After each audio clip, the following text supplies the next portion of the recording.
नमस्कार, आदाब, सत श्री अकाल। मैं हूं आपके साथ विजय कुमार और आप मेरे साथ देख रहे हैं भारत रिएक्ट का एक नया वीडियो।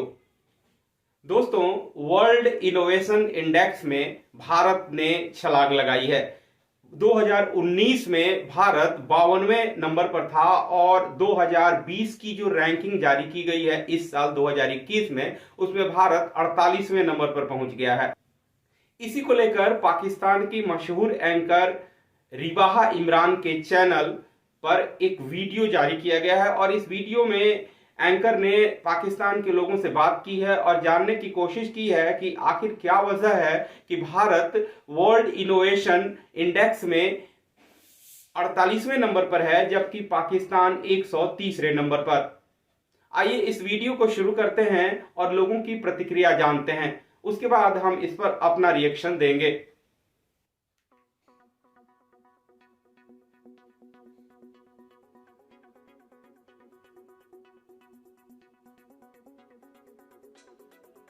हेलो, हाय, आदाब एंड सलाम एवरीवन। कहिए जनाब, क्या हाल चाल हैं आप सबकी। उम्मीद करती हूँ कि बिल्कुल ठीक ठाक और खुशबाश होंगे। बल जनाब यही चाहते हैं, खुश रहिए, आबाद रहिए और हमारे साथ रहिए। एक नए प्रोग्राम के साथ हाजिर खिदमत है। मुझे मारिया तारी कहते हैं। आज हम बात करने जा रहे हैं ग्लोबल इनोवेटिव इंडेक्स के हवाले से, यानी दुनियाई साइंस और टेक्नोलॉजी में कोई मुल्क किस कदर कारआमद है। उसने जो फहरिस्त जारी की है उसके मुताबिक इंडिया स्टैंड कर रहा है 48th रैंक पर। अगर हम बात करें 2019 की तो इंडिया की पोजीशन 52nd थी और अगर 2015 की ग्लोबल इनोवेटिव इंडेक्स की बात की जाए तो इंडिया स्टैंड कर रहा था 81st पोजीशन पर। वहीं अगर हम पाकिस्तान की बात करें तो 113वें रैंक से 107वें रैंक पर पाकिस्तान आ चुका है। क्यों हम इतने पीछे हैं, कहाँ पर लैग कर रहे हैं और इंडिया की बेहतरी के हवाले से हमारी आवाम क्या राय रखती है, आइए जानते हैं। देखिए, ग्लोबल इनोवेटिव इंडेक्स ने जो फहरिस्त जारी किया है उसके मुताबिक 48th रैंक पर इंडिया स्टैंड कर रहा है। ग्लोबल इनोवेटिव इंडेक्स के हवाले से अगर मैं आपको थोड़ा सा बताती चलूँ तो टेक्नोलॉजी के मामले में जो कंट्रीज़ बहुत अच्छा काम कर रही हैं उसको लेकर ये एक फहरिस्त मुरतब की जाती है। तो इंडिया 48th नंबर पर स्टैंड कर रहा है, जबकि अगर पाकिस्तान के हवाले से देखा जाए तो पाकिस्तान 107वें नंबर पे है। क्या कहना चाहेंगे इस हवाले से? इसकी मेन रीज़न जो मुझे समझ में आती है उसमें यह है कि एजुकेशन के मामले में इंडिया हमारे से काफ़ी आगे है, स्पेशली आईटी की फील्ड में वो हम लोगों से बहुत आगे है। उनकी रिसर्च बहुत अच्छी है हमारे से। मेन रीजंस इसमें ये आ जाती हैं कि इसमें उनकी गवर्नमेंट भी उनको सपोर्ट करती है और मॉरली वहाँ पर वो लोग इनिशिएटिव बहुत ज़्यादा लेते हैं। इनिशिएटिव लेने की मेन रीज़न भी ये है कि जब आप फाइनेंशियली तौर पे स्ट्रॉन्ग होगे तो आप ऑटोमेटिकली कोशिश करोगे कि आप ग्रूम करो। जबकि अब हम लोग किस साइड पर ले कर रहे हैं कि उसकी मेन रीज़न जो है उसमें हमें एक फाइनेंशियल सपोर्ट का इशू है। इकॉनमी की हमारी इतनी अच्छी नहीं है कि हम बेहतर इनिशिएटिव्स ले सकें। लेते हैं कि लेकिन वो उस लेवल पर नहीं लिए जाते जो हमें लेने चाहिए।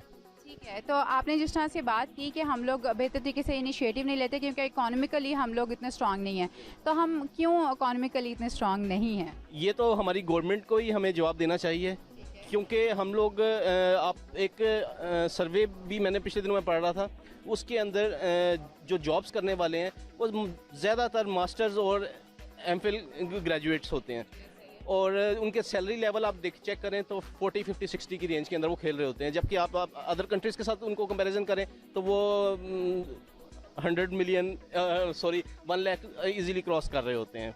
ठीक है सर, गवर्नमेंट की जिस तरह से आपने बात की, तो अगर इंडिया की गवर्नमेंट के हवाले से देखा जाए 2015 में अभी नरेंद्र मोदी जी की हुकूमत नहीं थी, उस वक्त इंडिया स्टैंड कर रहा था 81st रैंक पे, जबकि अब इंडिया स्टैंड कर रहा है 48th रैंक पे। तो आपको लगता है कि जो उनकी हुकूमत है वो भी इस मामले में उनको बहुत सपोर्ट करी है तभी वो इस रैंक तक पहुँच सके हैं? ऑब्वियसली उनको सपोर्ट मिल रही है और वो इसी वजह से वो इनिशिएटिव्स भी ले रहे हैं।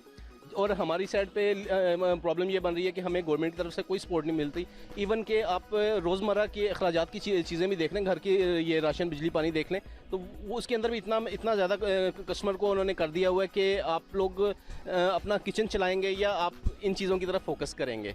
यानी रोटी कपड़ा और मकान के चीज़ों में उन्होंने हमें बस इंडल्ज कर दिया और बाकी हमने जहाँ पर काम करने की ज़रूरत है वहाँ पे फिर हमारा ध्यान ही नहीं जाता। जी बिल्कुल, 100% दुरुस्त है। और अगर ये देखा जाए कि अगर आप इंडिया को देखें तो स्टार्टअप्स उनके बेहतरीन चलते हैं, बल्कि पिछले कुछ अरसे में उन्होंने तकरीबन 15 बिलियन के उनके स्टार्टअप्स रहे हैं। ठीक है, लेकिन यहाँ पर अगर हम देखें तो हम लोग स्टार्टअप करना तो दूर की बात है, हम कुछ भी नया करने की ट्राई ही नहीं करते हैं।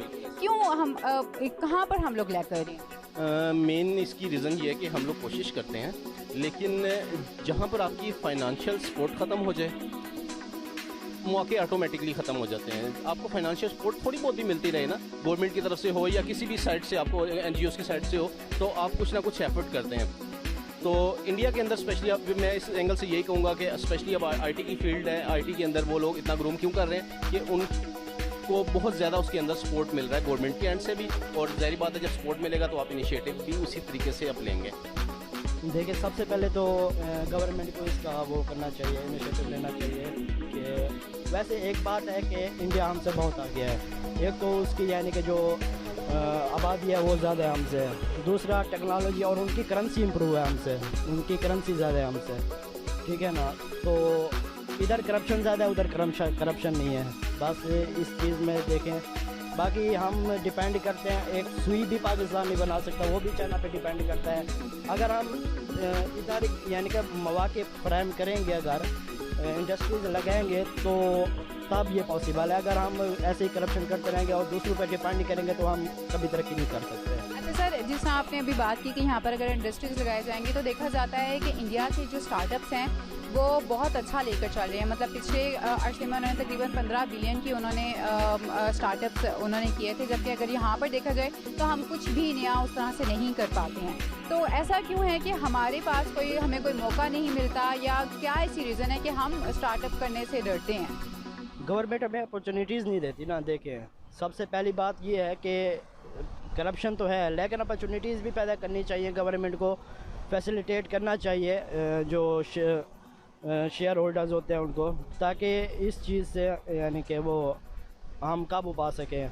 अगर हम टेक्नोलॉजी के इससे पीछे हैं तो हम कुछ भी नहीं कर सकते, हम हर मैदान में पीछे रहेंगे। और इंडिया रह गया, जो बात रही इंडिया की, तो वो हर हिसाब से हमसे आगे है, ठीक है ना। उसकी करेंसी भी उसकी यानी कि हमसे मजबूत है। और दूसरा सर, आपने जैसे हुकूमत की बात की, तो जब नरेंद्र मोदी जी की हुकूमत नहीं थी उस वक्त इंडिया 81st रैंक पर स्टैंड कर रहा था। अब तकरीबन 7 साल से जब से उनकी हुकूमत आई है तब से, जैसे आपने अभी हुकूमत की बात की, तो अगर देखा जाए तो जब से नरेंद्र मोदी जी की हुकूमत आई है उस वक्त से इंडिया का जो रैंक है वो पहले से बेहतर होता जा रहा है।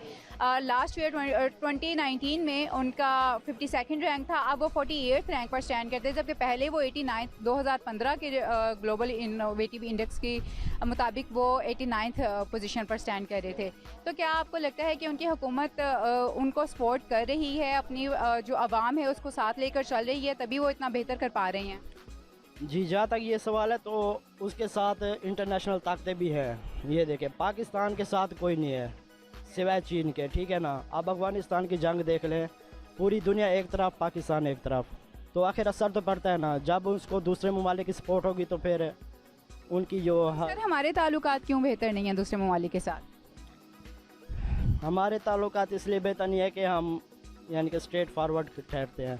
अब देखें ना, जैसे अफ़गानिस्तान के मामले पर हमने अमेरिका का साथ नहीं दिया, इसराइल का इंडिया का साथ नहीं दिया, उनके जो अज़ैम थे वो कामयाब नहीं हो सके, तो इसलिए कोई भी हमारे साथ खड़े होने को तैयार नहीं। सर, वो बात तो ठीक है, लेकिन अकेले रहकर अगर हम बहुत पीछे जाते जा रहे हैं तो आपको नहीं लगता कि हमें बेहतर तरीके से लोगों के साथ, दूसरे ममालिक के साथ बेहतर तरीके से चलकर अपने आप को भी स्टैंड करना चाहिए? जी, ये तो लाजमी बात है कि करना चाहिए। हर ममालिक के साथ हमारी जो खारजा पॉलिसी है उसको बेहतर बनाना चाहिए। बस एक चाइना है जो हमारे साथ खड़ा है, और हम जितनी भी यानी कि तरक्की सिर्फ चाइना की वजह से हो रही है। अगर चाइना भी ना होता तो पाकिस्तान को कोई हाल नहीं होता। यानी आप ये कहना चाह रहे हैं कि पाकिस्तान में अभी तक जितनी भी तरक्की हो रही है वो उसके पीछे चाइना का हाथ है। अगर चाइना नहीं होगा तो पाकिस्तान फिर ये जो अभी जितना हम लोग स्टैंड कर रहे हैं वो भी नहीं करेगा? नहीं, बिल्कुल भी नहीं। जो एक सुई भी नहीं बना सकता जो मुल्क, वो जो इस सुई पे ही डिपेंड उस पर करता है, चाइना पे, एक एक चीज़ चाइना से इम्पोर्ट होकर आती है, तो फिर नहीं, आप ये कहना चाह रहे हैं कि चाइना एक तरह से हम पर काबिज होता जा रहा है और हमें एक तरह से वो माजूर बना रहा है कि हम उस पर डिपेंडेंट हो जाएं?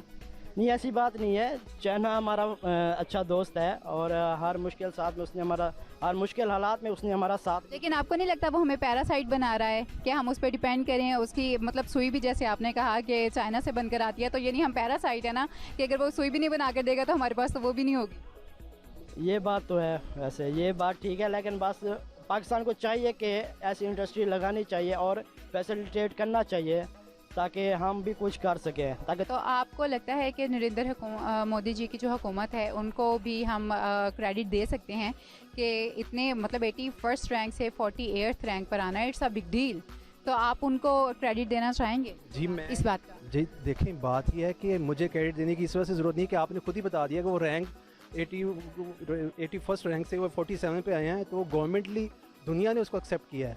वहाँ सॉफ्टवेयर हाउसेस हैं जो इन लोगों को अकोमोडेट करते हैं। हमारे यहाँ अभी रुझान है लेकिन इतना नहीं है।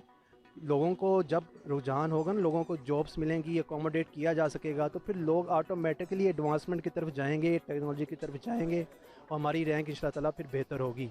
अभी आ रही है हमारे लोगों में, नो हो आ रही है, लेकिन अभी हम वे बियॉन्ड हैं दुनिया से। एक तो उसमें यह है कि हमारे पास जो है ना वो लिटरेसी रेट इंडिया से कम है, फिर इंडिया की जो गवर्नमेंट्स हैं वो उस पर ज़्यादा कंसंट्रेट कर रहे हैं कि उनकी ज़्यादा जो एक्सपोर्ट होती है ना वो उनकी ज़्यादा है, और उनको काफ़ी बड़े बड़े कंट्रीज़ जो हैं वो उनसे ज़्यादा उनका ट्रेड है, तो इसी वजह से उनकी पोजीशन बेहतर होती जा रही है। और हमें भी एफर्ट डालनी पड़ेगी, गवर्नमेंट को भी, पब्लिक को भी, और हमें एक अवेयरनेस भी देनी पड़ेगी, लिटरेसी रेट को भी बढ़ाना पड़ेगा ताकि हम अपना इंडेक्स में थोड़ा आगे जाएं। निश्चित तौर पे पाकिस्तान के लोग ये कह रहे हैं कि अगर चीन नहीं हो तो पाकिस्तान में एक सुई भी नहीं आए। ये इशारा करता है कि पाकिस्तान किस तरीके से पिछड़ा हुआ है और किस तरीके से उसकी जो मानसिकता है वहाँ की सरकार की, वो बिल्कुल एक देश पर डिपेंडेंट होने की है। वहाँ के लोगों ने पाकिस्तान की पोल खोल कर रख दी कि एक तरफ भारत को जहाँ दुनिया के कई देशों से सपोर्ट मिलता है, मदद मिलती है, वहीं पाकिस्तान बिल्कुल अकेला है। उन्होंने ये भी इशारा कर दिया कि अफगानिस्तान के मुद्दे पर पाकिस्तान अकेला है। तो निश्चित तौर पर ये सारे मुद्दे हैं जहां राजनीति ज़्यादा होती है, सियासत ज़्यादा होती है, जहां विज्ञान और टेक्नोलॉजी पर ज़्यादा बातें नहीं होती हैं, उस मुल्क का ये हाल निश्चित तौर पर होगा। पाकिस्तान की आवाम में, पाकिस्तान के लोगों में ये एक दुख है और ये एक तकलीफ़ है, उनको सालती है कि उनके पड़ोस में भारत इतनी तरक्की कर रहा है, विज्ञान और टेक्नोलॉजी के क्षेत्र में तो ज़्यादा आगे है, और वो भी तब जब नरेंद्र मोदी की सरकार है। 7 साल के दौरान भारत ने जो इनोवेशन इंडेक्स है, ग्लोबल इनोवेशन इंडेक्स, उसमें ज़बरदस्त उछाल लाई है। 84th पोजीशन से 48th पोजीशन पर पहुंच गया, मतलब लगभग आधा जो फासला था उसने भारत ने कम किया है। तो ये पाकिस्तान के लोगों का कहना है, और पाकिस्तान के लोग ये भी कह रहे हैं कि अगर यहाँ पे कुछ होता भी है, पाकिस्तान में कुछ युवा अगर कोई स्टार्टअप लेके खड़े होते हैं, चलते हैं, या अगर कोई इंडस्ट्री लगानी शुरू की जाती है, तो उस पर सरकार का सपोर्ट नहीं मिलता है, दूसरे लोगों का, वहाँ के जो उद्योगपति हैं वो सपोर्ट नहीं करते हैं। इस वजह से प्रोजेक्ट दम तोड़ देते हैं और फिर आगे लोग हिम्मत नहीं करते हैं ऐसा काम करने की। इस वीडियो को आगे कंटिन्यू करेंगे और देखेंगे कि लोग क्या कह रहे हैं। लेकिन सर अगर इंडिया से कंपैरेटिवली हम लोग देखें तो हम बहुत पीछे हैं। जिस तरह अभी मैंने आपको बताया कि ग्लोबल इनोवेटिव इंडेक्स में हम लोग हैं 107वीं पोजीशन पे, जबकि वो 48th रैंक पर स्टैंड कर रहे हैं। तो हम और वो इकट्ठे ही अलग-अलग हुए थे, तो वो इतने बेहतर तरीके से, बल्कि बेंगलोर का जो उनका सिटी है वो उनको हम IT स्टेशन भी उसको बोला जा सकता है, लेकिन हमारे यहाँ पर ऐसा कोई सीन नज़र नहीं आता। आप देखें कि इंडिया की जो GDP है वो ज़्यादा है, इंडिया के जो लोग हैं ना उनका लिविंग स्टैंडर्ड बहुत कम है। हम लोग इधर लोग अमीर हैं, हमारा मुल्क गरीब है।